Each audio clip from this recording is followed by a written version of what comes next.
May 29 മുതൽ UAE-യിൽ പുതിയ മാധ്യമ നിയമം പ്രാബല്യത്തിൽ വന്നു. ഉത്തരവാദിത്തമുള്ള മാധ്യമ പ്രവർത്തനത്തെ പ്രോത്സാഹിപ്പിക്കുക, പൊതു താൽപ്പര്യങ്ങൾ സംരക്ഷിക്കുക, സാമൂഹിക ഐക്യം പ്രോത്സാഹിപ്പിക്കുക എന്നിവയാണ് ലക്ഷ്യങ്ങൾ. ലൈസൻസുള്ള മാധ്യമ സ്ഥാപനങ്ങൾ, കണ്ടന്റ് ക്രിയേറ്റർമാർ, ഇൻഫ്ലുവൻസർമാർ, മാധ്യമപ്രവർത്തകർ, സ്ഥാപനങ്ങൾ എന്നിവർക്ക് നിയമം ബാധകമാണ്. മതപരമായ മൂല്യങ്ങൾ, പൊതുധാർമ്മികത, ദേശീയ ഐക്യം എന്നിവ സംരക്ഷിക്കുക, മാധ്യമപ്രവർത്തകരുടെയും ഇൻഫ്ലുവൻസർമാരുടെ ലൈസൻസിങ്ങിനും പ്രവർത്തനങ്ങളും നിയന്ത്രിക്കുക, നിയമപരമായ പരിധിക്കുള്ളിൽ അഭിപ്രായ സ്വാതന്ത്ര്യം സംരക്ഷിക്കുക എന്നിവയാണ് ഇതിലൂടെ ലക്ഷ്യം വയ്ക്കുന്നത്.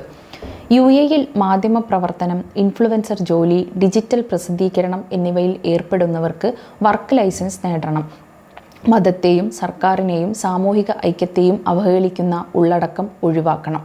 വിവരങ്ങൾ പ്രസിദ്ധീകരിക്കുന്നതിനോ പങ്കിടുന്നതിനോ മുമ്പ് വസ്തുതകൾ പരിശോധിക്കണം. സംശയമുണ്ടെങ്കിൽ ഒരു നിയമജ്ഞനെയോ റെഗുലേറ്ററി ഉപഭോക്താവിനെയോ സമീപിക്കണം. പുതിയ നിയമം അനുസരിച്ച് ലൈസൻസ് ഉള്ള എല്ലാ മാധ്യമ സ്ഥാപനങ്ങൾക്കും TV, റേഡിയോ, ഡിജിറ്റൽ, പ്രിന്റ് ഇവർക്കെല്ലാം നിയമം ബാധകമാണ്. UAE-യിൽ പ്രൊമോഷൻ അല്ലെങ്കിൽ ജേർണലിസ്റ്റിക് മെറ്റീരിയൽ നിർമ്മിക്കുന്ന കണ്ടന്റ് ക്രിയേറ്റർമാർക്കും വരുമാനം നേടുന്ന ഇൻഫ്ലുവൻസർമാർക്കും ഈ നിയമം ബാധകമാണ്. UAE-യിൽ പ്രവർത്തിക്കുന്ന വിദേശ ലേഖകർക്കും ഈ നിയമം ബാധകമാണ്. നിയമലംഘനങ്ങൾ കണ്ടെത്തിയാൽ പിഴ ഈടാക്കും. മതത്തെയും രാഷ്ട്രത്തെയും അവഹേളിച്ചാൽ 10 ലക്ഷം ദിർഹം വരെ പിഴ ഈടാക്കും.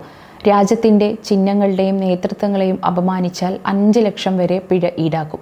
ദേശീയ ഐക്യത്തെയും വിദേശ ബന്ധങ്ങളെയും ദുർബലപ്പെടുത്തുന്ന തരത്തിലുള്ള പ്രവർത്തികൾ ചെയ്താൽ 2.5 ലക്ഷം ദിർഹം വരെ പിഴ ലഭിക്കും. തെറ്റായ വിവരങ്ങൾ പ്രസിദ്ധീകരിക്കുക, അപകടകരമായ ഉള്ളടക്കം പ്രചരിപ്പിക്കുക തുടങ്ങിയവയുമായി ബന്ധപ്പെട്ട നിയമലംഘനങ്ങൾക്ക് 5000 ദിർഹം മുതൽ 1,50,000 ദിർഹം വരെ പിഴ ഈടാക്കും. വിനാശകരമായ ആശയങ്ങൾ പ്രോത്സാഹിപ്പിക്കുക, യുവാക്കളെ അപമാനിക്കുക തുടങ്ങിയവയ്ക്ക് 1 ലക്ഷം ദിർഹം വരെ പിഴ ലഭിക്കും. കൊലപാതകം, ബലാത്സംഗം, മയക്കുമരുന്ന് ഉപയോഗം തുടങ്ങിയ ക്രിമിനൽ സ്വഭാവമുള്ള കാര്യങ്ങൾ ചെയ്യാൻ പ്രേരിപ്പിക്കുന്ന തരത്തിലുള്ള ഉള്ളടക്കം നിർമ്മിച്ചാൽ 1,50,000 ദിർഹം വരെ പിഴ ലഭിക്കും.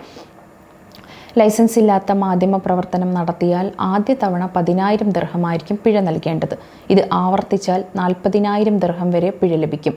അംഗീകാരമില്ലാത്ത മാധ്യമ പ്രവർത്തനം നടത്തിയാൽ ആദ്യ തവണ 5,000 ദിർഹം പിഴ ഈടാക്കും. വീണ്ടും ആവർത്തിച്ചാൽ 16,000 ദിർഹം വരെ പിഴ ലഭിക്കും.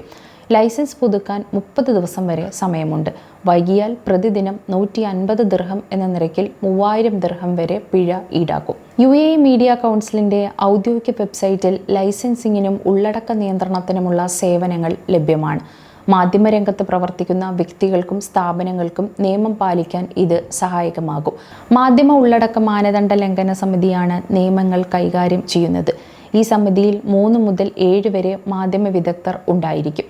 നിയമലംഘനങ്ങൾ വിലയിരുത്തി ഉള്ളടക്കത്തിൻ്റെ സാമൂഹിക, സാമ്പത്തിക, രാഷ്ട്രീയ ദോഷഫലങ്ങൾ അനുസരിച്ച് പിഴകൾ നിർണ്ണയിക്കും. പിഴ ചുമത്തിയാൽ നിയമലംഘനത്തിൻ്റെ ഭാഗം കേൾക്കാനും അവസരമുണ്ട്. 15 ദിവസത്തിനുള്ളിൽ രേഖാമൂലം പരാതി നൽകാം. അതിനുശേഷം 15 ദിവസത്തിനുള്ളിൽ തീരുമാനമുണ്ടാകും. പ്രതികരണമൊന്നും ലഭിച്ചില്ലെങ്കിൽ പരാതി നിരസിച്ചതായി കണക്കാക്കും.